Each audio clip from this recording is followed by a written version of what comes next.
All right, welcome to HackerCon. How's everyone doing tonight? Is everyone still awake? This talk is about red teaming your bug out bag. How many people, real fast, have even heard of a bug out bag? You know what it is? Okay, all right. So a pretty good number of people. So this talk was submitted based on last year. The presentations were half prepper, half hacker. And this was one that came to my mind as soon as I started seeing some of the presentations given that I think needs a little bit more insight brought into it. So if you read the synopsis, part of prepping is having an alternative plan. Things don't always go as they're supposed to, right? We always have issues, we always have hiccups. There are things that get in the way and prevent us from being able to act based on our plan. So it's always good to have a secondary plan. So that's what having a bug out bag is. If stuff fails, having the needed resources at your hand to be able to survive in a bad situation is basically what you're getting into. A little bit about me. My name's Tom Moore. I'm a Christian, husband of one, father of three, and I'm a uber geek. I'm a red teamer for an organization, perform pen tests regularly, so I love breaking stuff. Second Amendment supporter. This is my Russian bride, Helga, my AK. I love her. But I enjoy outdoor recreation. I'm concealed on Twitter. I'll follow back if you shoot me an invite, shoot me a follow. Quick disclaimer: this talk contains zero IT content. So if you're here for IT content, this is not the talk for you. And I'm more than fine if you decide to head out. This talk is focused on hacking survival. What are the things that we need to know? What are the things that we need to have on hand in the event that we have to suffer through a situation for survival? Secondarily, I'm in no way an expert in this subject. I'm just someone that wants to make sure that I'm prepared, if not for me, for my family. And the views expressed during this presentation are not any part of my employer's. They are mine solely. We'll go ahead and get started. So we're going to clarify terms. The reason I use the word bug out bag is because it's the one that's most known, right? Bug out bag is a term that's used publicly. But there's also what's considered a get home bag, okay? It's not as widely known. If I would have said red teaming your get home bag, most people wouldn't have understood what I was saying. A bug out bag would be primarily consistent of tools that you would be able to utilize to set up a new set of is where you would exist, right? You're going to have tools to be able to create shelter, to be able to work on the things that you need to use to survive. Bug out bag is going to be much larger than a get home bag. What we're actually going to talk about today is what's considered a 72-hour bag or a get home bag. So that's the difference. A get home bag should consist of giving you the items that you need to be able to survive for at least 72 hours. Whereas a bug out bag, you should be able to survive for at least 2 weeks. Okay? Bug out bag is going to be considerably larger. So, principles of survival. We're going to cover a couple basics, some things that we need to know to be able to get into the rest of the presentation. So we have the rules of three. Has anyone heard of the rules of three? Awesome. We had at least one hand. All right, so you can survive for 3 minutes without air. You may have brain damage, but you can survive for 3 minutes without air. You can survive for 3 hours in extreme environments without adequate shelter. Okay, whether it's really hot, really cold, really wet, extremely dry and humid, you can survive for 3 hours in extreme environments without adequate shelter. You can survive for 3 days without water. So water is a big concern that we need to have when we're in a survival situation. And you can survive for 3 weeks without food. Most of us can't survive 3 hours without food on a regular basis. Ansie's patting his belly. But we need to make sure that we keep these rules in mind, because they're going to be very detrimental to how we plan for a secondary evacuation, or how we plan what we put into our bug out bag. So we also have the 5 C's, okay? These are the primary items that we need to make sure that we have replicated in our kit. First is cutting. We need to make sure that we have a cutting device of some sort. It's very, very useful. We need to have cover. And we saw that in one of the rules of 3. We need to have a container of some sort. We need to have combustion, something to be able to start fire with. And we need to have cordage. Those are the 5 most important things that we need to plan to have in our kit. So first, we'll start with cutting. Cutting consists of anything from a pocket knife to an axe. It could be a saw. It could be a saw wire. There are many things we can use for cutting devices, and it's one of the most useful things that we will have on our person if we are in a situation that requires us to be able to survive.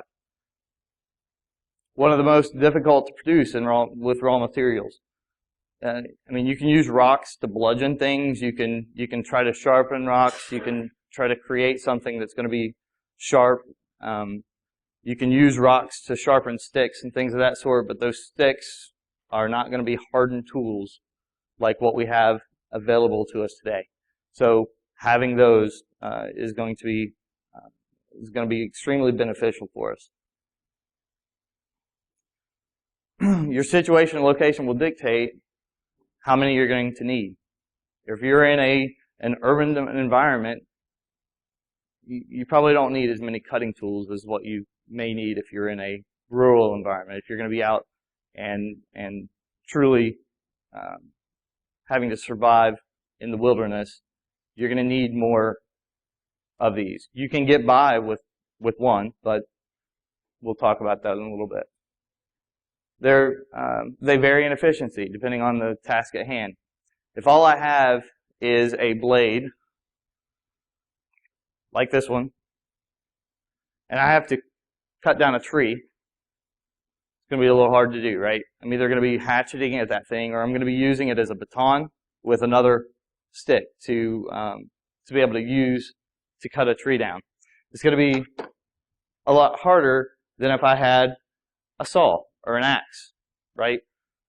But a saw or an axe is going to be not very efficient at doing something like cleaning out a wound, right? There are big disparities in those. So we need to know what their strengths and weaknesses are so we know how to plan for our bag. We need cover. Cover requirements will be determined by your environment. Again, if you're in a cold situation, you're going to need heavy, thick wool, something that's going to be insulative. You're going to need something that's going to be governed by your location. And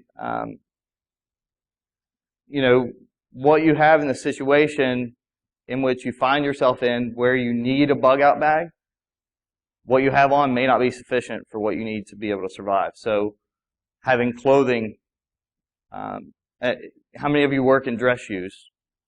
Are those going to be comfortable to walk in on a long trek? So just a quick scenario before we keep going. Say you're at work and you have a 30-minute commute. How long would it take you to walk that back home in the event that some mass catastrophe took place? we'll say not even an EMP, but say fuel just gets cut off. There's a huge fuel shortage. You forgot to fill up before you went into work. You get out. There's mass chaos going on at all the fuel stations. You can't get somewhere you need to be able to get the fuel you need to get home. I have family. I don't want my family being subjected to being in danger due to someone trying to come and siphon fuel out of our vehicles. I've got to have a backup plan to be able to get back home. How long would it take you to walk on a 30-minute commute? Anyone guess? Walk for a 30-minute drive? It can take a day or two, depending on the terrain, depending on what you have that you've got to go through. You could also have situations where you're not only having to make that trek, but you're having to make it as secluded as possible. You may not be able to stay along the main transit lines if you're trying to stay away from other people that may be violent in nature to survive, right? So your situation you may not have everything you need. And shelter cover should be a priority in an overnight outdoor excursion. There are some situations in warm environments, things of that sort, where shelter may not be a big deal, right? But most of the time, it's going to be a very uncomfortable night. You'll survive, but it would be much better to have some sort of a rain shelter or a dew shelter over top of yourself if you're having to sleep outside overnight. How many of us like to go camping without a tent or an RV? Right? I mean, if you're roughing the evening with nothing but the clothes on your back, it's going to be an uncomfortable evening. So we need to try to make sure the things listed here we have those available to us. A container. Your bug out bag is your main container, right? You put stuff in it. It's a lot easier to carry things in a bag than it would be if I were to walk up to this desk or this table and just grab everything in my arms and start walking. That's not going to be a very pleasant situation, right? So our bag is our first container. It's extremely hard to reproduce a container out of raw materials that you can boil water in. Why do we boil water? If we were getting water from a natural resource, why would we boil it? Right, sanitize it. It kills all the impurities in the water. So that is something that we also saw that we can survive for 3 days without water, right? So if we do not have a bottle of Dasani on us, how are we going to be able to sanitize that water that we find in the stream to be able to use that for, to survive? Now, if you can get home in less than 3 days, or if you can get to where you're going in less than 3 days, water may not be a huge need, but most of the time it is. And you're going to perform better if your body has the nutrients and the hydration that it needs to be able to perform. So it's extremely hard to produce that. Can anyone think of a way out of raw materials to be able to create a container that you can boil water in?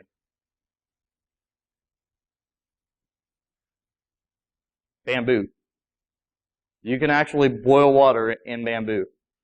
You can take and cut a section off of this, cut the top off, put your water in the top, vent the bottom, and you can put it over top of hot coals. The water will hit this internal, usually thin gasket that cuts this thing off here, and we'll begin to heat the water to a point where it actually will boil. So that's something that may be good to know. If you run by some rogue bamboo, you can be able to create something to boil water with. Outside of that, it's very, very hard. Okay. Combustion. We're gonna have different situations. Again, if you're in an urban environment, fire may not be as big of a deal unless it's cold. So I mean, we're going to have different considerations based on where we are. But I like fire to keep me warm.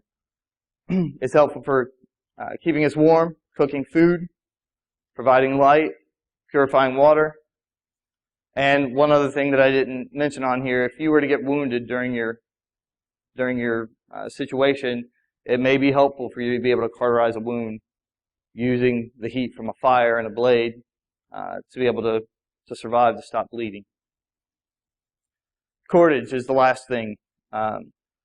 Cordage is a very time-intensive thing to reproduce out of raw materials. If we can take a little bundle of paracord that's 100 feet and reproduce something of its length in things that we find in the wild, it's going to take us weeks. Okay? It's not easy to be able to make something, especially something that's as strong as paracord. So having something as simple as that on you. Everyone's seen the survival bracelets, right? I mean, everyone's seen them. You probably have one. You may have it on a keychain.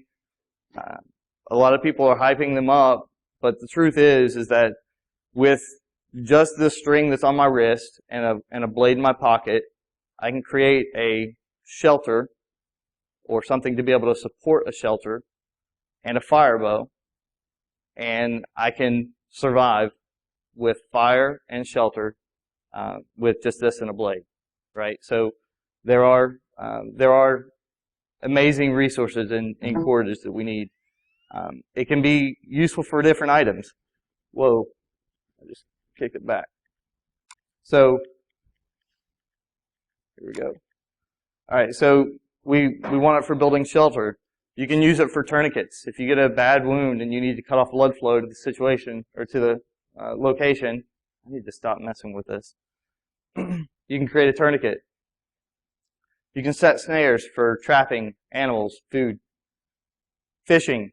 Paracord has 5 internal lines. You can use those for creating fishing wire with. Starting a fire. You can create a bow with paracord that you can use to start fire. Has anyone ever started a fire with a bow? One person. Not easy. We've got some other options that are much easier, so we'll go for those first. But if we have to, we can learn. Constructing cooking structures. You can create a 3-way tripod and tie it off at the top and be able to hang your meat over top of a fire to be able to cook it if you don't have anything else to be able to cook your kill or your prey in. So we can create cooking structures with it. So always remember, and this is going to be group participation, so hopefully you're awake. Everyone needs to repeat this, okay? 2 is 1. Right? Say it. 2 is 1, right? And 1 is none. So 2 is 1, 1 is none. Something you need to remember. If you're in a situation where you have one pocket knife on you, what happens if it breaks? Right? You have 1. So 1 goes to none, right? If we have 2, 1 breaks, we still have a backup. We still have a plan. I'm not good at math, but that makes sense to me, okay?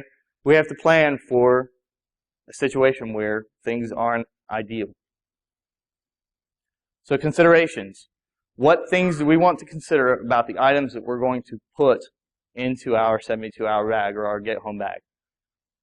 So we want to think about size, right? Size matters. No way you can state that, really, other than that. But size does matter. We have to make sure that the things that we choose fit into our bag. Weight. If it's heavy and there's something that's lighter that does the same job, why do I want to carry the heavier one? Unless it's for durability. Cost. We're trying to put these bags together as something to have in a rainy day, but cost still matters to most of us. Durability.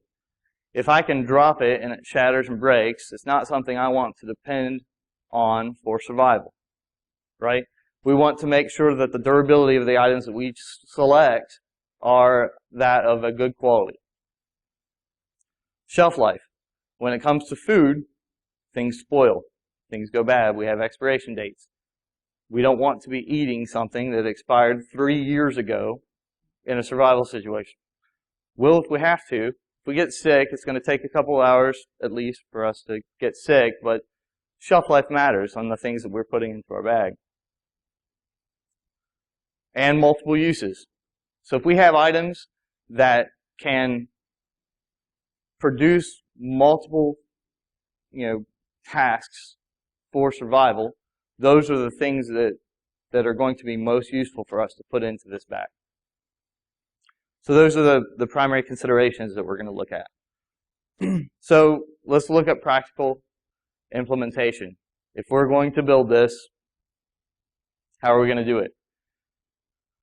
First, we have bag selection, okay? And these are a couple things that we need to keep in mind when we're using a bag. It needs to be functional. If you have a backpack that you start using for a bug-out bag or 72-hour bag, and it is an utter pain to get anything out of it, it's not going to be useful to you in a situation where you have to get to something quickly, right? It needs to be functional. Many pockets is a good thing. It needs to be something that you aren't going to miss. If I go out and spend $200 on a 511 bag, I'm not going to want to put all the stuff that I may store away for years on end to have in there. But I'm on limited funds. You may not be in the same situation I am, so something you're not going to miss. It's set aside for a purpose, okay?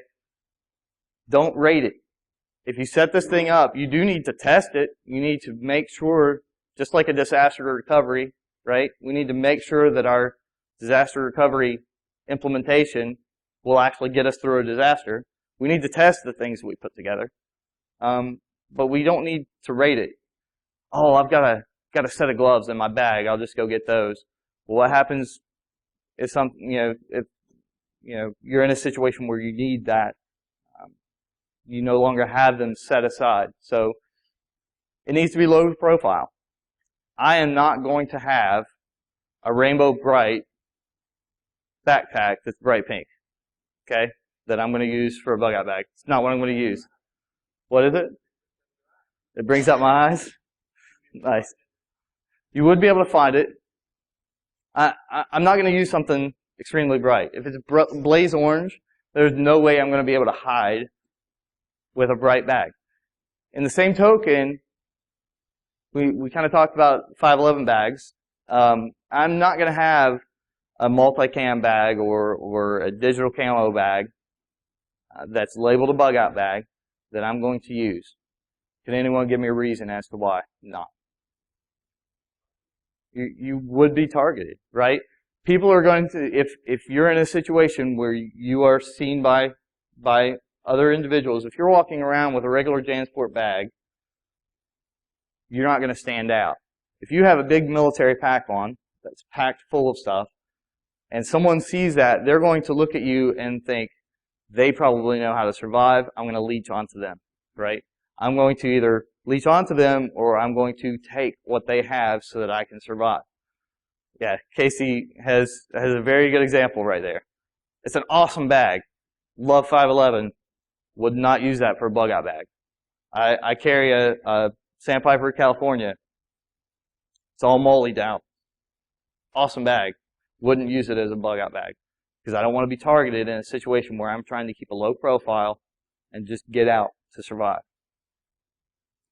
The size of the bag shouldn't be set by what you intend to carry, okay? Don't get a huge bag because you think, well, all of this stuff can fit into it. What you need to do is find a bag that's comfortable, that is functional, that's easy to get in and out of, that you can separate items with, that's a normal size and not going to look extremely obvious that you've got a huge amount of cargo in that bag. And then you make your selections based on what can fit into that bag. Okay? Many of us would pack 80 pounds in a bag if we knew that we could carry it. But on a 72-hour excursion or survival, that's not really necessary. Okay? So we make the selections based on the bag that we chose because of its functionality and size. So we'll get into the contents. Based on the rules of three, what should be our first selection for our bag? What?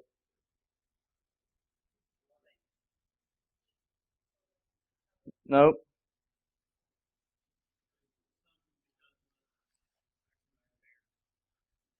It is very hard to survive without air. For any length of time at all, okay? We don't think about this a lot because it's not something that we deal with a lot. How many of you have been caught in a sandstorm? Few hands. How many of you been in a situation where there are chemicals in the air? Okay?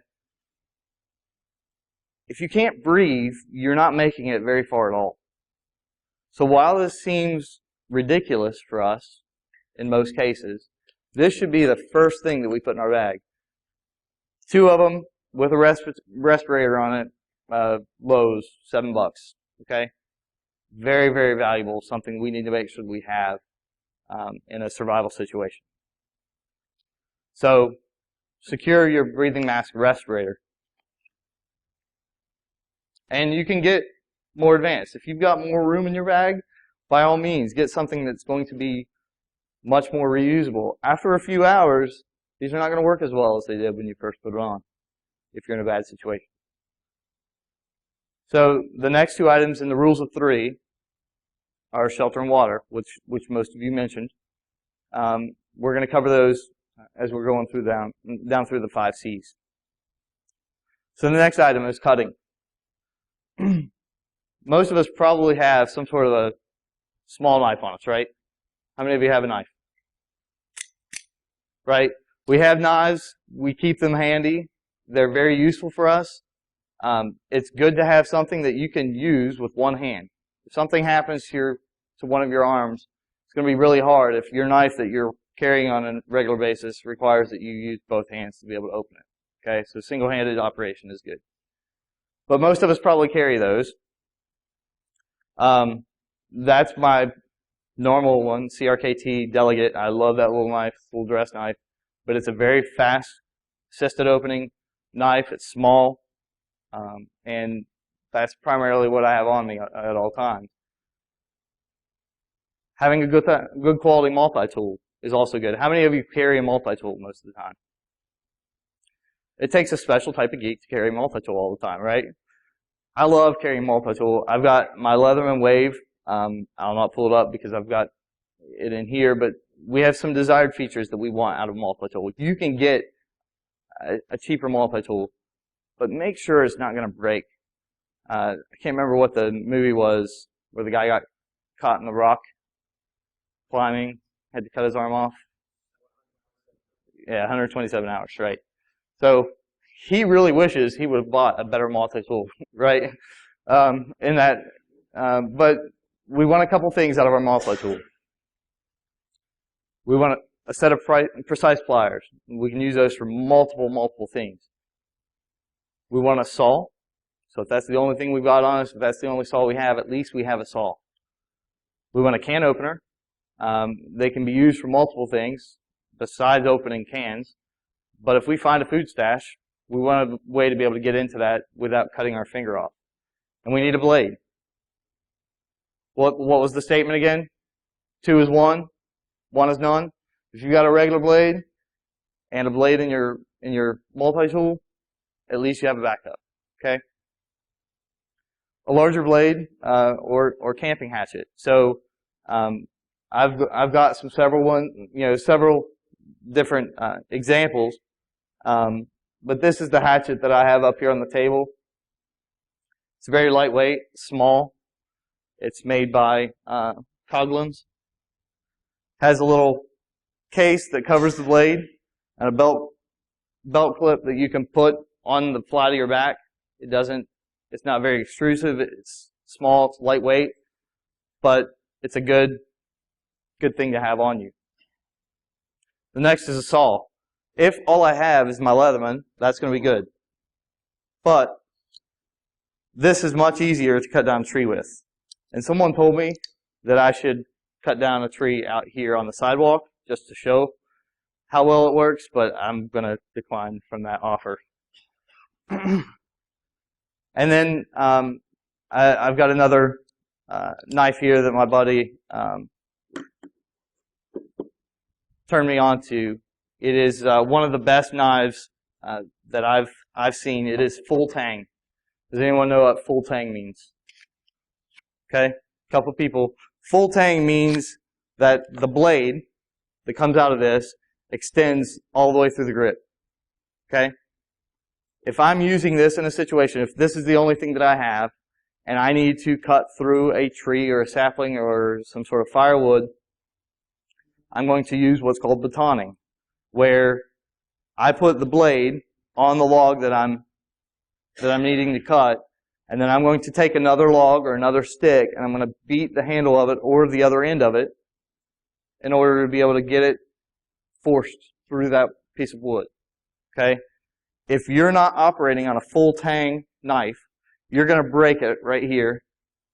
2 is 1, 1 is none, right? So you're going to break one of your primary survival tools if you're not careful with how you work with it.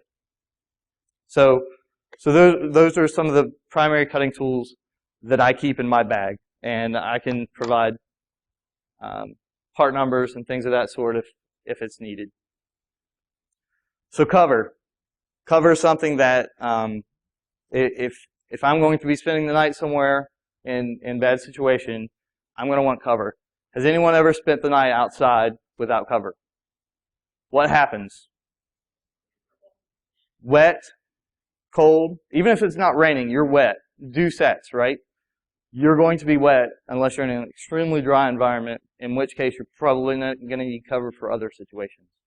So the first thing we want is shelter covering. A tarp or a US GI poncho.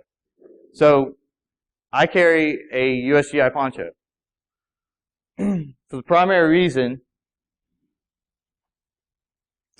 that it is both, right? It does have a hood that comes out in the middle, but if you look at the ends, there are eyelet holes all the way down through it.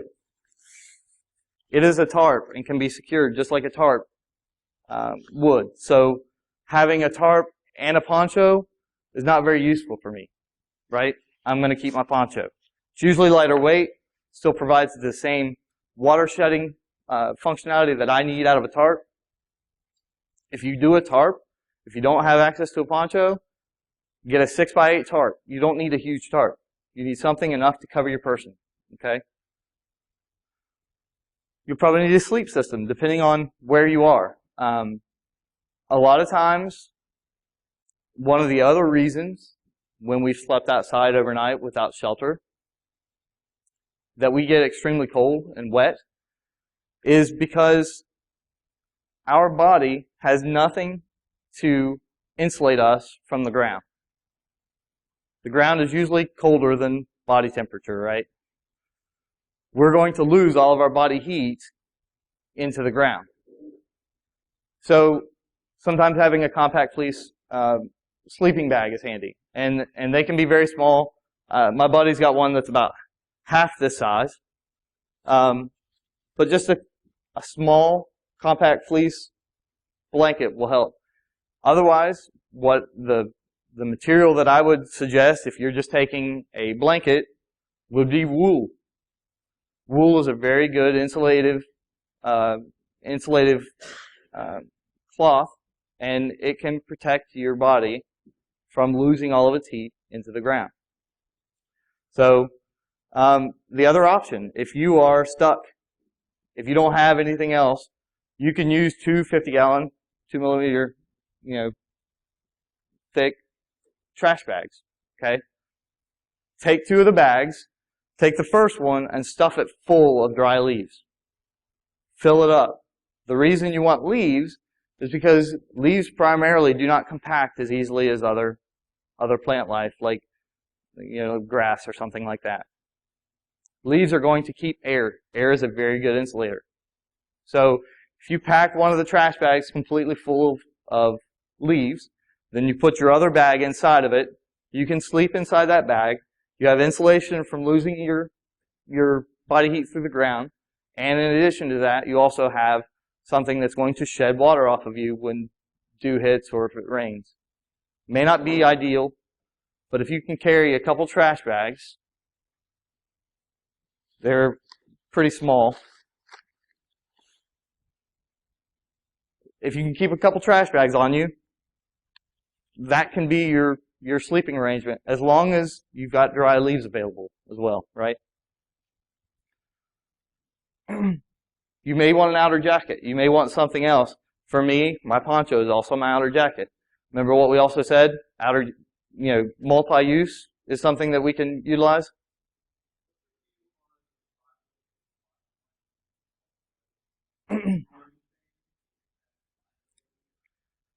Okay, so Bill asks what my view is of the space blankets, right? They're referred to as space blankets. They are very cool, right? I recommend that you try to go outside and spend an evening with one. You won't want to do it again, okay? They do a very good job. They're very, very cool in their functionality, but by themselves, they are not sufficient. They're usually not very durable. They are a very good signaling device, so you could use it as a signaling device if there's aircraft overhead or something like that. But, yeah, I wouldn't want to spend my evening with one. I'd rather spend it with those trash bags and survive that way than I would with a space blanket. There's no way to reduce your heat going through the ground with those if you have it over top of you. Okay. One good thing about those is if you do have one in there, and they're very small, it wouldn't hurt to throw one in your bag.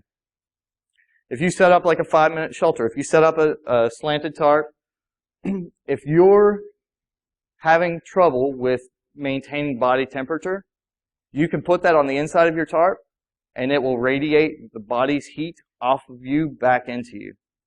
Okay? So there are multiple uses for them. I wouldn't base my survival off of that. Tennis shoes or boots. We talked about the situation probably not being ideal when we're in a situation where we need to survive, right?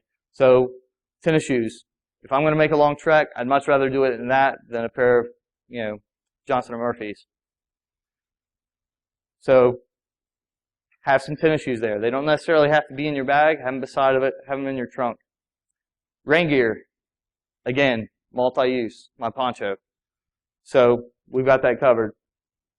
Again, you can also use a trash liner for that. You can cut a hole in it, put it over your head. You can use a trash liner for your poncho. Container. And I'm going to have to hurry because we're starting to get out of time. Huh? No. Casey's after me. So, alright, so container. We've got our bug out bag, right? That's going to help me not have to grab all this stuff up in my arms. Use a regular looking bag, okay? It can be subdued in color. Just keep in mind that you may be profiled if you're in a situation where people are able to resort to, killing someone to be able to survive, okay? You want to be as inconspicuous as possible. You've got your canteen. Again, we talked about how hard it is to create a container that you can boil water in the wild, or out of raw materials. This is the canteen I carry. It's an old USGI aluminum canteen. I can put that right in a fire if I need to and boil water. The other good thing about that is that it also has a bowl that goes along with it. That will lock. But I can hold this after I've heated food in it and not burn myself and have something to eat out of as well. I would much rather boil something in this than I would in the canteen directly. You have the propensity to damage your threading or the cap. So I would much rather boil water in the cup than I would this. But this gives me 2 containers in one package, and it's a very good alternative. It's old school, but it has multiple functionalities. You could have a bottle. So here's another option that you can look at. This is a collapsible bottle. Very small, very compact, easy to pack in. But if I need to, I can take that and after I've purified my water, pour it in here, and then I can purify more water. Okay? So it's a good storage device. Also, and I don't know if I really get into it a whole lot, but the reason I chose this one is that I have a water filter that will directly connect to this to be able to just filter water if I don't have the way to be able to make fire. If things are wet, I can't get something started, I can just filter directly. I don't think I have it over here. It's down here somewhere. You can take a look at it in a little bit, but it's an inline filter. So a bowl, again, multi-use. Pot or pan, again, multi-use. Trash bags are also a container. What would you use trash bags for? You could use it for rain deflection, but more in terms of being a container. After you've purified water, you can actually use that trash bag to hold on to your water with. Okay, so if you're on a trek and you've only passed one stream and you don't know if there are other streams down the line that you're going to be able to get water to purify it out of, it may be beneficial to you to stay there for a little bit, purify more water, put it in a trash bag, carry it along with you. Okay? So again, trash bags, and they have multiple uses. Combustion. Ferrocerium rod. Does anyone know what this is? Okay.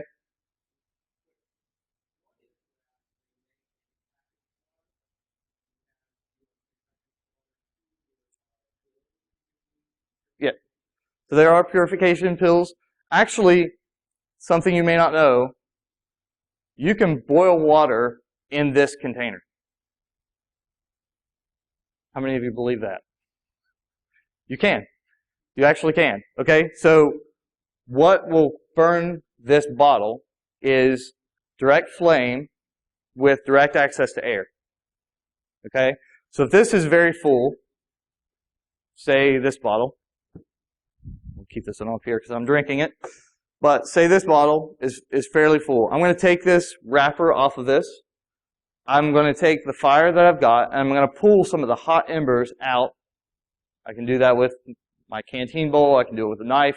I'm going to pull some of the hot embers out and away, and I'm going to, after this label is removed, I'm going to set it up in an area, in a way where this air is at the top and in no direct contact with the hot coals.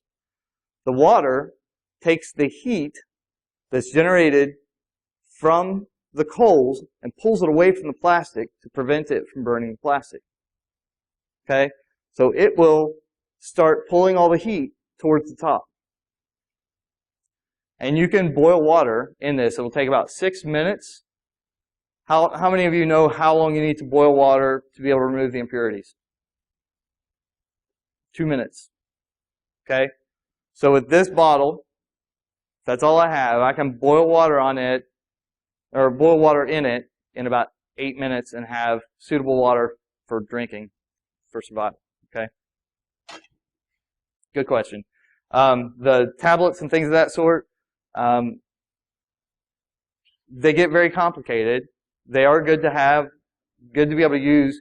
You need to study them and know how they work first. If you put too much in, it's going to be detrimental to you.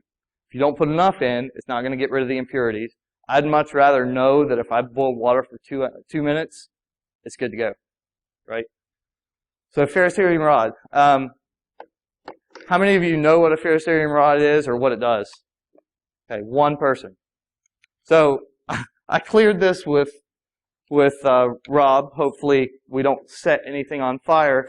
But I want you to see this is an extremely, if I were to fall out of a canoe and I only have one thing on me, I would want this.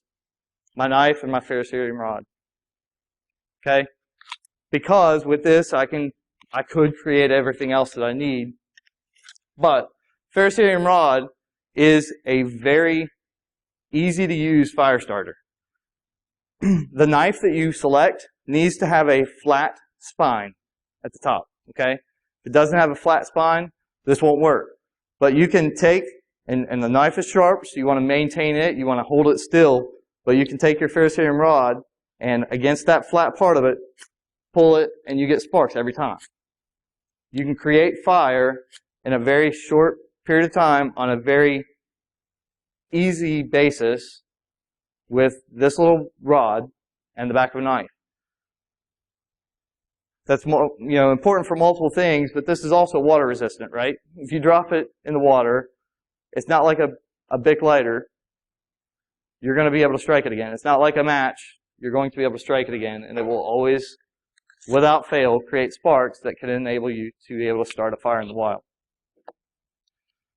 Matches. I've got some here.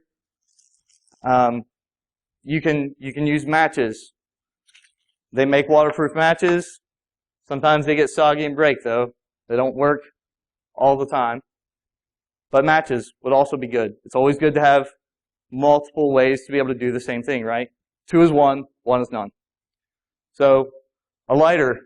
This would be in a situation where if I have this is going to be my primary way to start a fire. The only reason I'm going to use a lighter is if everything else is failing or I need to start a fire very, very quickly. Flint and steel is another way to be able to start fire. I don't even get into the bow and that way to start fire. These are things we want to keep with us. Tinder is something that you can create in a little Altoids can by cooking. But the way I do it is I have a little tin from ThinkGeek, and I use dryer lint. So I take the dryer lint, I put it in here, I cook it. It condenses to a very small, but very easy to start fire starter. So you can create tinder very easily. Just put it on a couple coals in a fire. Just let it cook. It can't pull in oxygen, so it doesn't just burn up the lint. It just condenses it and compacts it and makes it much easier to be able to use something to start fire with. Cordage. I want 550 cord. No matter where I go, I'm going to have 550 cord with me. That is very strong, very small, very lightweight. I think I get into some of that. Has 5 inner strands. You can fish with it. You can create netting with it. You can, lengthen the string that you need. You can create smaller strands for snares and traps and things of that sort. You can create structure with it. It's inexpensive. It doesn't cost much. You can pick it up at Walmart. You pick it up at a hardware store, or you can order it off of Amazon. It's not hard to get. Another type of cordage that I would generally have on me, I don't have it here, is jute twine. It's a very fibrous twine. It's something that you can take and tear apart and make into basically a bird's nest that is very flammable, very easy to start. And right there, you've got your tinder to be able to start a fire that will last. There are many other types of cords that you can use. You can use zip ties, electrical tape, duct tape. You can make cordage out of these things. They're good to have. So what about rations? We're going to want to have protein-rich foods. We're going to have something that we can help. It's going to help our body pull in protein. So beef jerky is a good one. Protein bars. I love Clif bars. That would be another good thing to have on us. Carb-dense foods. We want something for recovery, right? So they make recovery bars. These things usually have pretty decent expiration dates on them. You do want to turn them over though, right? Okay, you want to check those. Granola bars, another good source of carbs. So you can utilize those. You can also use military MREs, okay? MREs are great, but they are large. They are sizable. You put a couple of those in your bag, pretty much done. An alternative to MREs, and I don't have one here, that I would suggest would be a lifeboat ration. So this is, the X1000, 1,000 calories. They're very dense, wafer-like, coconut-flavored rations that you can utilize in a survival situation that will support your life. Additional items to consider. Some of the things that you may want in your bag: gloves, extra socks. If you ever walked in wet socks for a while, you realize you're going to get blisters. Bad deal. Blister kit, next one on the list. Medical kit. If you get cut, something like that, you need to have a way to be able to take care of yourself. Flashlight, extra batteries, glow sticks. I would recommend a headlamp as your flashlight. Reason being is if you're traipsing through the dark with flashlight in one hand, your bag, trying to maintain it, and trying to find out where you're walking, it's much easier if that's just attached to your head and you've got something on you that you're going to be able to work with. It also has the red light, low light situation, so if you're trying to keep yourself from being seen, you have the functionality of being able to do that on most of them. You're going to want eating utensils, spoon, fork, titanium spork. You're going to want something to be able to eat with. Again, it's not necessary. You can get by without it, but it's much easier. Signaling items, whistle, mirror, a space blanket. There are multiple things that you can use for signaling. Your flashlight you can use. You want something for signaling. If you know how to use a compass, it's good to have one. If a situation, say an EMP were to occur, that iPhone app that you've got is not going to function anymore, I would not recommend betting my life on going the right direction with something like that. It's good to have an old school compass. Hygiene items, toilet paper, hand sanitizer. Hand sanitizer, what else can it be used for? Disinfectant. It's got what in it? Alcohol, right? Not the kind of alcohol that you generally consume at these kind of conferences, but it does have alcohol in it, which is flammable, which you can start fire with. So, hand sanitizer is good. Small towels or rags, what could those be used for? You can use them for multiple things. If you don't have gloves, it'd be good to pull something out of the fire with, right? You can use it like a pot holder. Another thing that you could use it for is filtering water. If you're in a bad situation, being able to filter water, I mean, Bear Grylls pulls his pants off, but we could have a little towel if we're planning ahead, right? FRS radios. If you're in a situation where you have to rely on these things, you should have a plan, if you have a family, of how communications would proceed in the event that you had to get back to them. Every evening, every 2 hours, turn it on for 5 minutes and see if anyone's talking. Shut it back off, save battery. FRS are the little radios. I keep my set in a plastic bag, but they're little short-range radios. They can have up to, it's just a special band of radio signal, radio frequency that allows you to have closed channel communication, and they can reach up to 14 miles. So, yeah, on a clear day with no hills in Kansas, yeah. An amateur radio license is awesome. The thing is that with amateur radios, you're going to be on a rubber ducky. You're going to be on a smaller radio if you're in this type of situation, because generally you're not going to have, you're not going to have a vehicle. You're not going to have the structure of having a large antenna. So while you can bounce off of towers, very good for that. And the Amateur Radio Club does a lot to make sure that they test out their disaster recovery situations, and they help with a lot of natural disaster areas. So yes, I highly recommend ham equipment as part of that. So real fast, I'm also going to have a firearm on me. All right, I'm not going to be traveling without a firearm.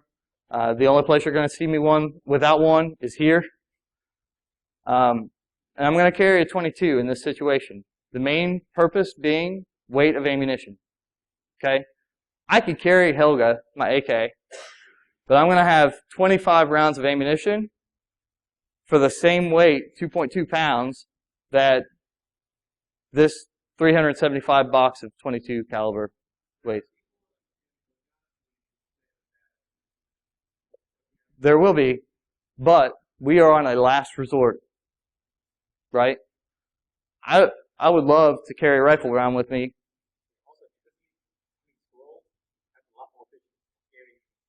Right. And that little pistol, that's the .22-45 Mark III, is a very, very accurate pistol.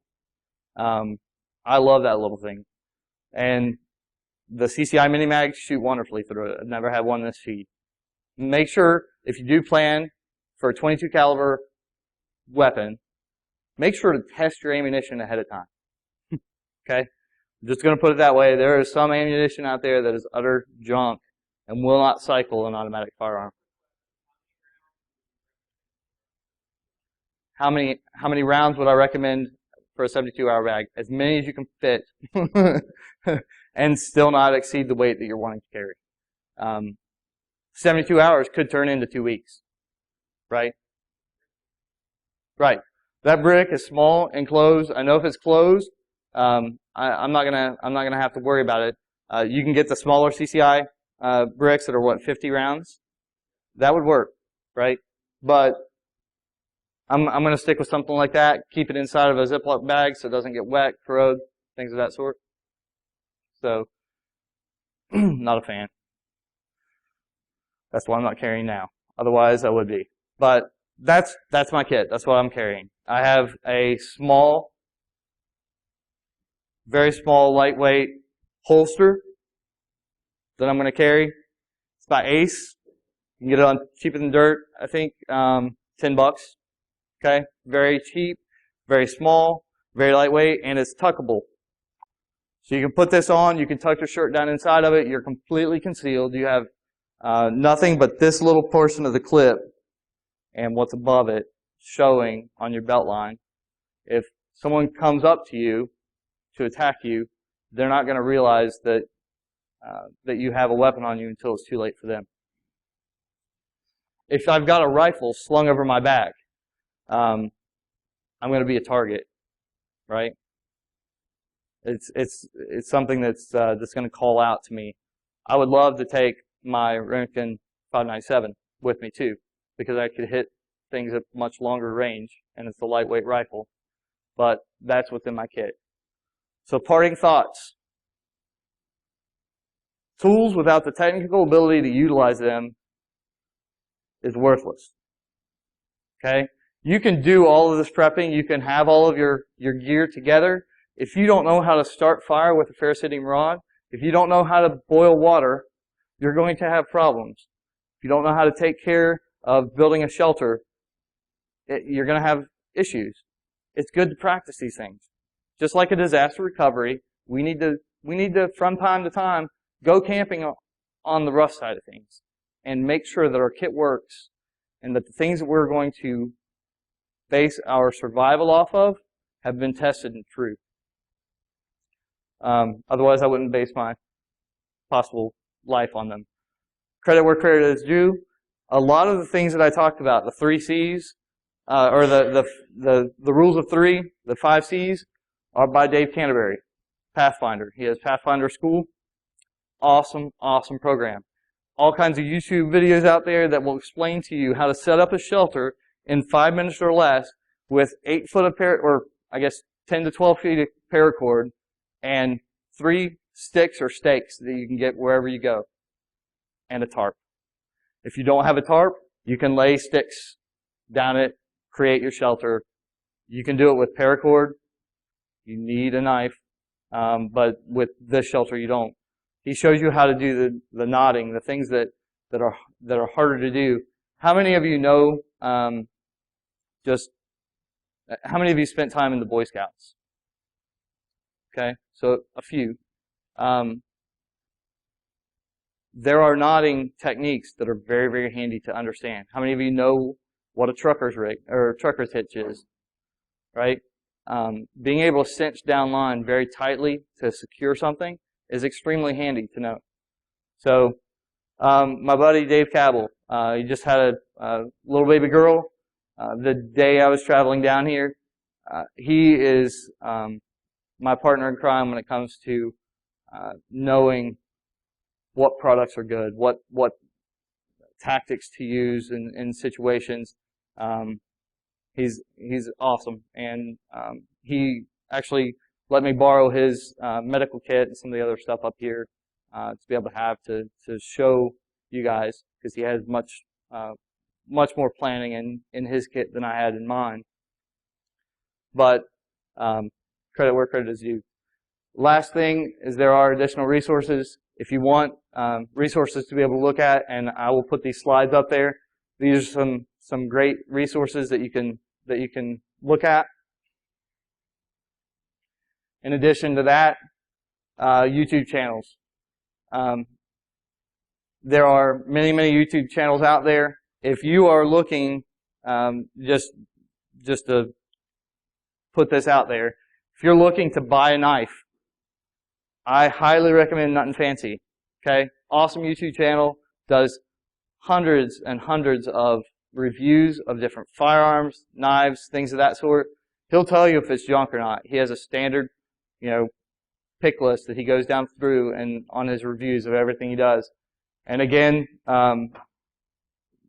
there's plenty here that you guys can reference. I know we don't really have time for them, but if you have any questions, I'll be happy to take those off to the side. And here's my contact information. Thank you all very much.